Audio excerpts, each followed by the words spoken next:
3 years after the end of the Civil War, Ethan Edwards rides onto the Texas farm owned by his brother Aaron. Aaron is a little wary of Ethan, who has not been seen since the surrender of the Confederate Army, but his children, Lucy, Ben, and Debbie, are all overjoyed to see him. So is Martha, Aaron's wife. She and Ethan clearly are in love, though they cannot act on it. Aaron and Martha's adopted quarter Cherokee son, Martin, arrives for dinner. He greets Ethan, but Ethan is very unhappy in his presence, despite the fact that he is the one who found him abandoned as an infant. Martin and everybody else can see Ethan's dislike for him.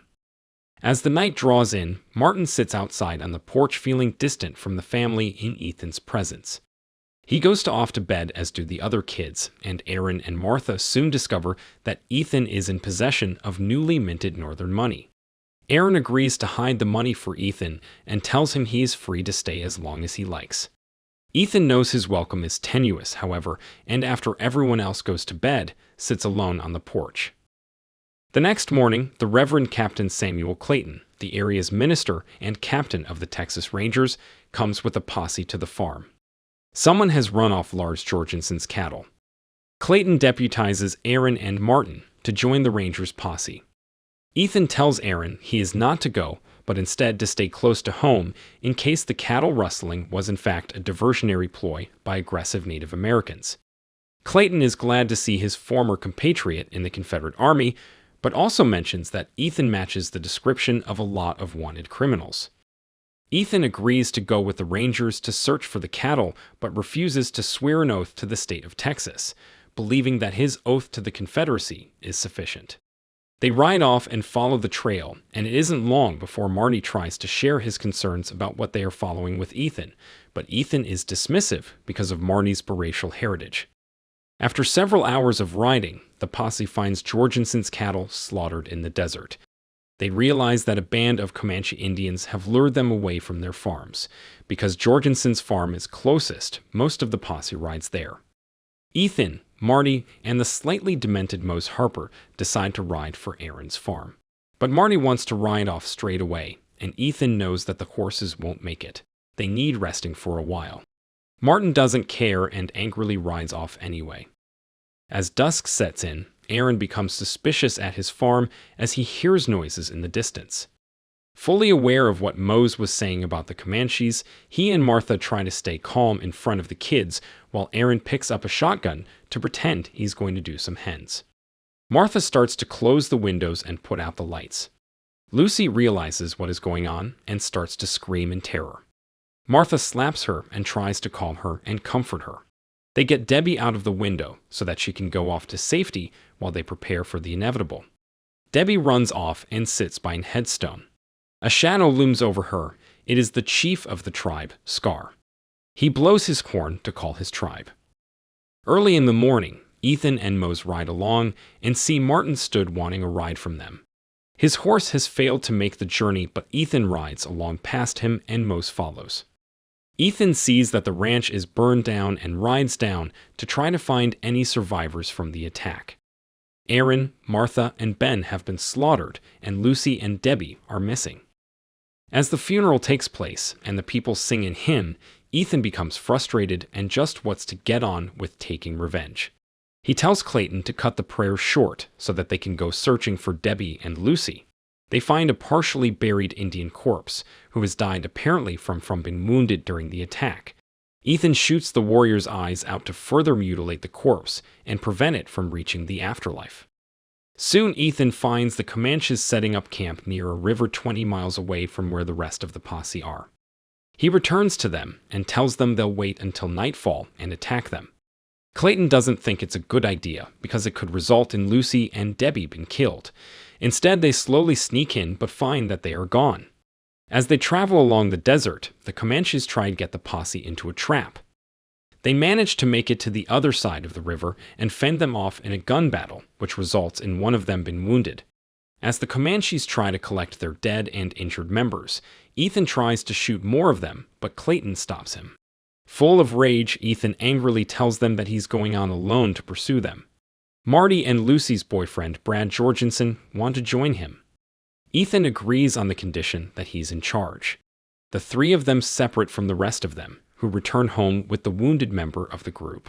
Soon Brad the Indian's encampment one night. He believes he sees Lucy's distinctive dress. Ethan tells him that he found Lucy's defiled corpse in a canyon when the three men had split up to follow different trails. Insane with rage, Brad rides wildly into the Indian camp on his own. Marty tries to stop him, but Ethan grabs him to prevent him following. Gunshots are heard in the distance and Brad is soon killed. Ethan and Marty continue on their search, but as winter sets in, they lose their trail.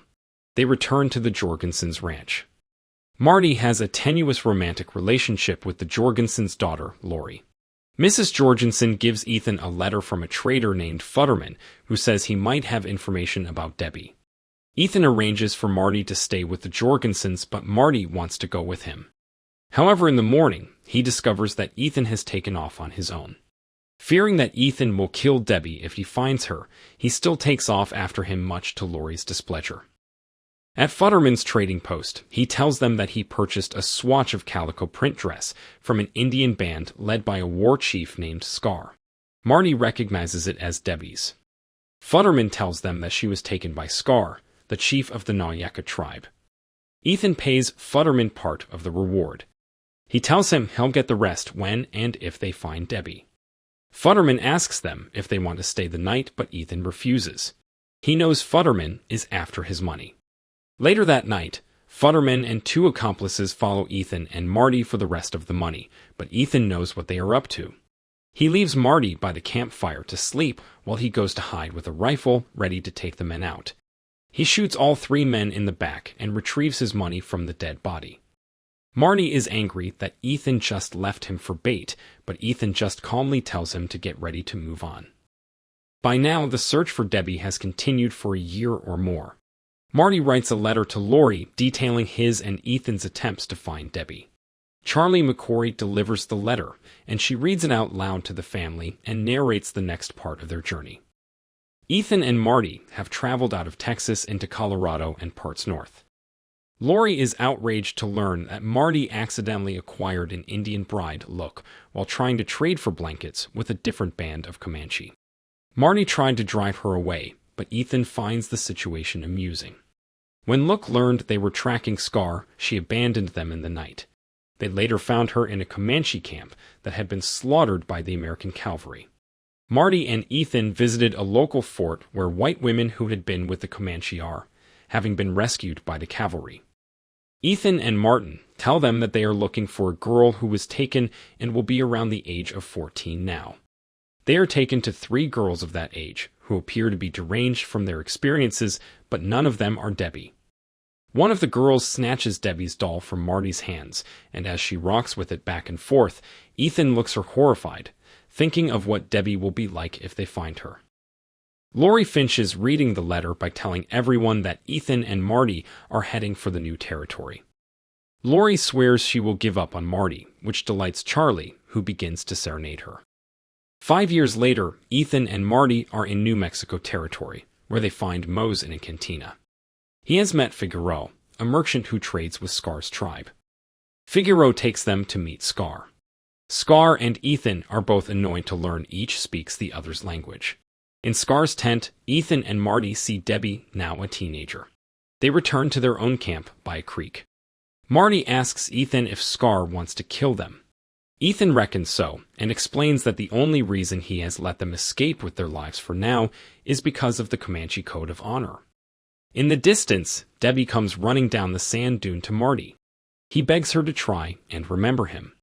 She says she does, but the Comanche are her people now, and they must leave her. Ethan pulls out his gun and orders Marty to move away from her so that he can kill her, but Marty blocks him. Just then, Scar's warriors attack, and Ethan is wounded by a poisoned arrow. He and Marty ride off with the Indians in pursuit. They take cover in a cave and fend them off with their pistols. Ethan rests up while Marty tends to him. Later, Ethan gives him a letter to read. He wants Marty to take all his possessions should he die, but Marty isn't happy about it, as Debbie's his next of kin. But Ethan just considers her an Indian now and not a relation. Marty refuses to accept it and tells him he hopes he dies. A while later, they return to the Jorgensens just as Laurie and Charlie are about to be married. They are just about to enter the house when Lars tries to stop them and tells them they are wanted for Futterson's death. He tells them to hide, but Ethan walks in anyway to greet everyone. His return is met with silence. Marty is upset to find out that Laurie was going to marry someone else and shocked when he finds out it's Charlie. They end up having a fight, and although neither man wins, the wedding is called off. Just as Clayton is about to arrest Ethan and Marty, a young cavalry officer called Lieutenant Greenhill arrives with Mose, who had been captured by Scar's tribe, but managed to escape once they came close to the Jorgensens' farm. Clayton organizes his rangers again, and with Ethan and Marty, they ride out to confront Scar. Ethan wants to charge into Scar's camp, hoping that Scar will kill Debbie so he doesn't have to.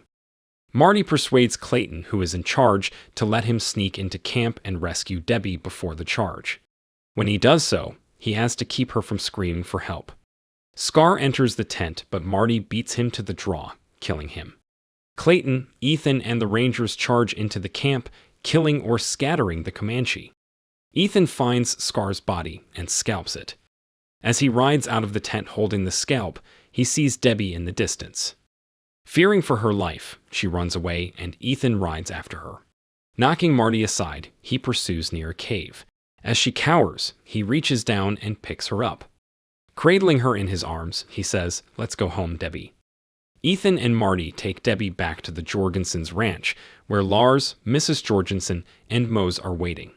They take her inside, followed by Marty and Laurie.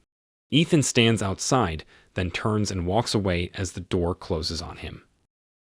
If you enjoyed this video, don't be shy to hit the like button, and if you disliked it, hit the dislike button twice, just to be sure. It would be best if you watched the whole movie. Thank you very much for watching. Please subscribe for more videos like this.